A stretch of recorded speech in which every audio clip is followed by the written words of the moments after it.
and identify yourself and the media outlet that you represent. Coach? Yeah, thank you. I just want to congratulate Ole Miss on a great, season so far. That team is capable of going into the NCAA tournament and making some noise. An older team, group of veterans, and they obviously play the right way. I think just a couple things. Our three-point field goal percentage defense has been pretty elite, and the fact that I've got bigs that can get out there and guard on the perimeter, and guards that can go inside and physically, be able to handle, some things. And when you hold a good offensive team like Ole Miss to 22 points in the first half, you obviously deserve victory. Denver was great in the first half, and he's always the best defensive player out there on the floor. And then Johni carries us. He puts us on his shoulders, and he's one of the best competitors that I think I've ever been. He hates to lose at everything, and his teammates know that. So it was a good team effort. Raise your hand if you have a question for either of the student athletes, and we'll get one of the remote mics to you. Let's start in the center in the back. Adam Cole with the Montgomery Advertiser. For either of you guys, Cheney hit a pretty big three with about 6 minutes to go, but just for you guys, how big was that as far as momentum shifting and kind of getting you guys? Is that for both players? Yeah, for either of them. Either or both? Either. Pick one. Denver. How about Denver? Okay, thank you. Man, that was a big shot. I feel like we had a little slow stretch, especially with a lot of foul calls against us, and they were shooting a lot of free throws. So Cheney staying right and ready for that big opportunity, and he knocked down the shot. Okay, next question here on the second row on the right. Daniel Locke with AuburnSports.com. Denver, you had the team's first 6 points. Just how important was that fast start? I just wanted to come out aggressive, just looking for my shot, just playing basketball, and it just paid off today. Let's go to the second row on the left. Questions for Johni. Could you take us through the winning basket that you made when you absolutely had to have it with 11 seconds left? Well, I know I was going to the basket regardless. Versus Alabama, I faded away for the last bucket. So, I told my teammates, that won't happen again. I'll make it take a better shot. So I just knew they gave it to me again. They trusted me again. So I just had to finish for them this time. Next question, left side, front row. Denver, 5 of 8 from the field, 13 points. This is your third time playing Ole Miss. Can you talk about the difficulties of beating a team 3 times in one season? Man, it's pretty hard, especially in the conference that we're in. Obviously, they scouted us both times we played them, so playing them a third time, obviously they'll have most of our players pretty much scouted. But Ole Miss is a tough team to play, just the way they guard, the way they run the offense. But we just came out of victories today. Other questions for either of the student athletes? All right, second row on the left. Johni, when you get the ball back to the basket, how many options do you think you have? A lot.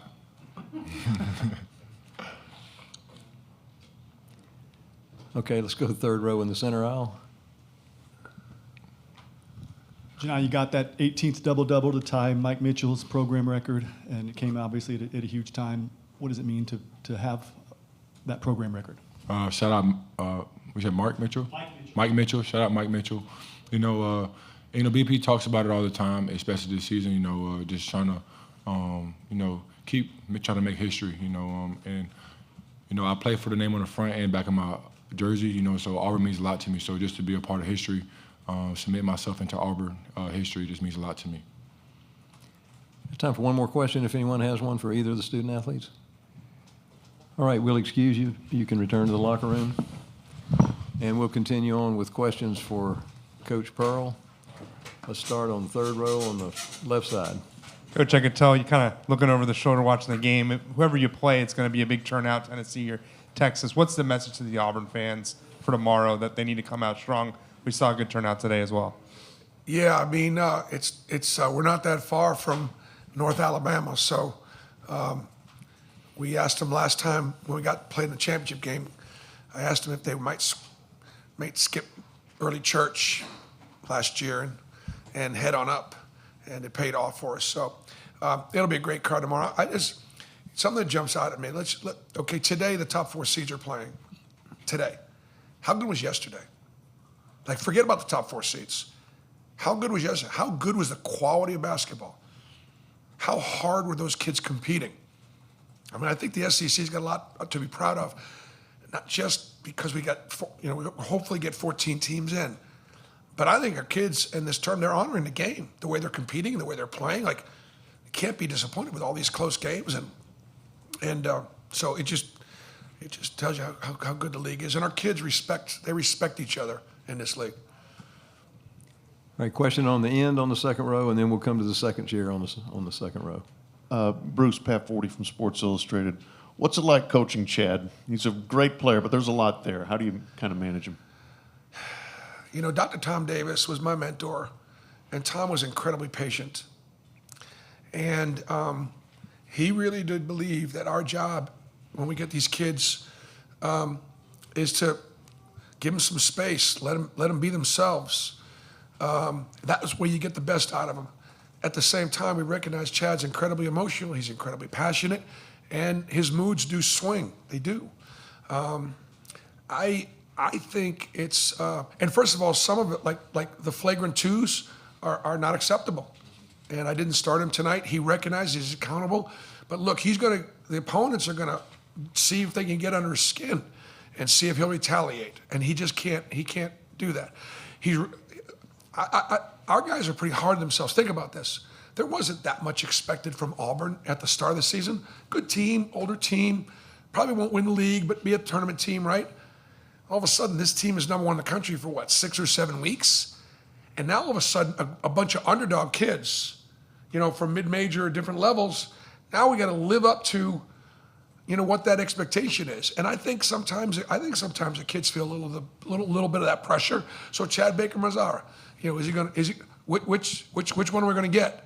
And my point to him is like, look, I don't care which one we get, just from a standpoint of how you perform. He's so hard on himself.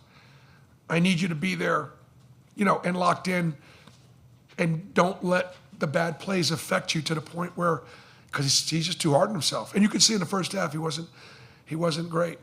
But a lot of those balls that went into Johni Broome went in from Chad Baker-Mazara, 6 assists, 1 turnover. He got a chance to play point guard for us.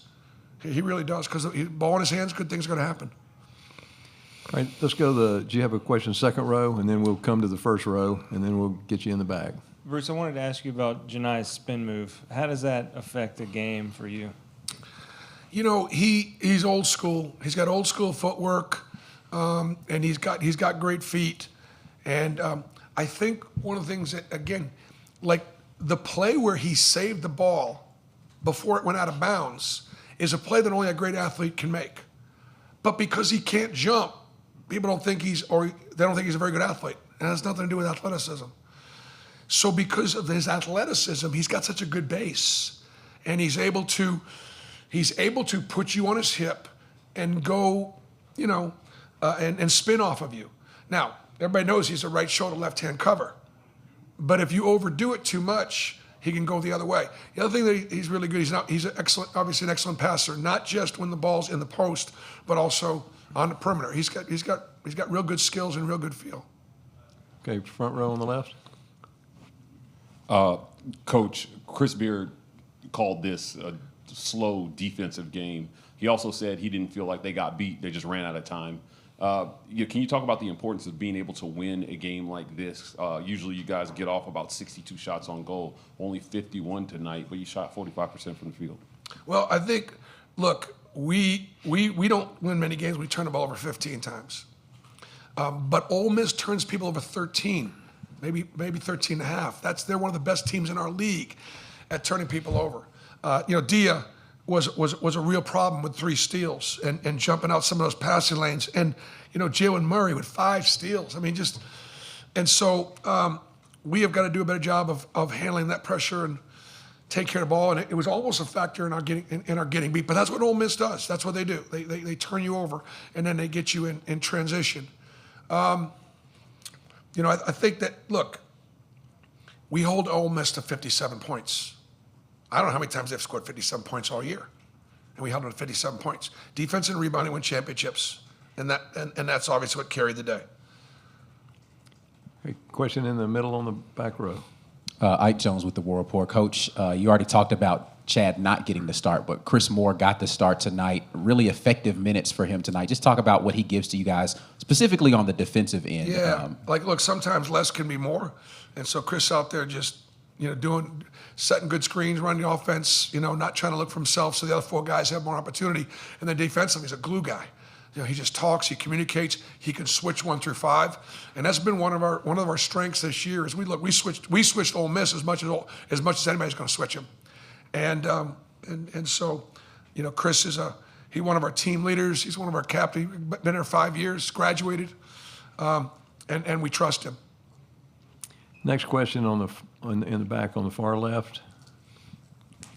BP, yeah, talking about defense, I think they had 2 made field goals over the last 650 or so when they tied the game up, and I think their 6 assists was one of y'all's best defensive performances. Just talk about getting back to the way you guys play defense. I know that was a big focus sort of in that break leading up to this, but just talk about kind of getting that effort and being locked in there. Well, you know what? Because Chad Baker was in foul trouble, we were running a little offense-defense for him, so it put Chris on the floor, which always makes us better defensively and physically. When you, as a coach, you try to give your kids, what's the formula? How can I trust that if we do these things, we can win? And if you can control your effort and energy on the defensive end, if you can get stops, you can win. Ball's not always going to go in. Team's going to make plays. You might miss some free throws. But if you can sit your ass down and guard and then limit them to 1 shot, you can control that. So that was what our message was. Left side, second row, next question. Bruce, what makes Steven such a good defensive coach, and what has he done for you guys this year? Man, that's such a great question. Thank you. As I get older, I've given Stephen Pearl more, and he's taken it on. And and then Mike Burgomaster is my offensive coordinator, and I've given him more responsibility to play call. And those 2 guys working together, whew. And so Stephen he's studying the opponent. He's studying what they're doing, what adjustments Chris Beard makes. Stephen really wanted us to switch in this game, bodies on bodies. He felt really strongly about it. And so his eyes are going to the defensive end. Mike is focusing on the offense. And so I trust those 2 guys. Billy Donovan, said one time that he said, most coaches are pretty good defensive coaches. Most coaches get their guys to play hard, but the great ones separate themselves on offense. And one of the things that made Billy Donovan such a great offensive coach was he understood defense. He understood defense first. So Stephen understands how to defend, and together those 2 guys are a pretty good weapon. We got time for one more question. We'll take it. No, right our here. offensive and defensive coordinators in basketball don't make quite as much as the football guys. Okay, that's the only difference. I got to get my coordinators paid more. Hey, Bruce, John Huang, NOLA Media. You've mentioned pressure a couple of times. There's a pressure of winning and then the pressure of expecting to be the winner. And in the postseason, everything ratchets up tenfold. How do you personally deal with that? How would you evaluate yourself and being able to That's, deal again, with such a great question. Listen, because of my faith and my relationship with my Lord, I trust him.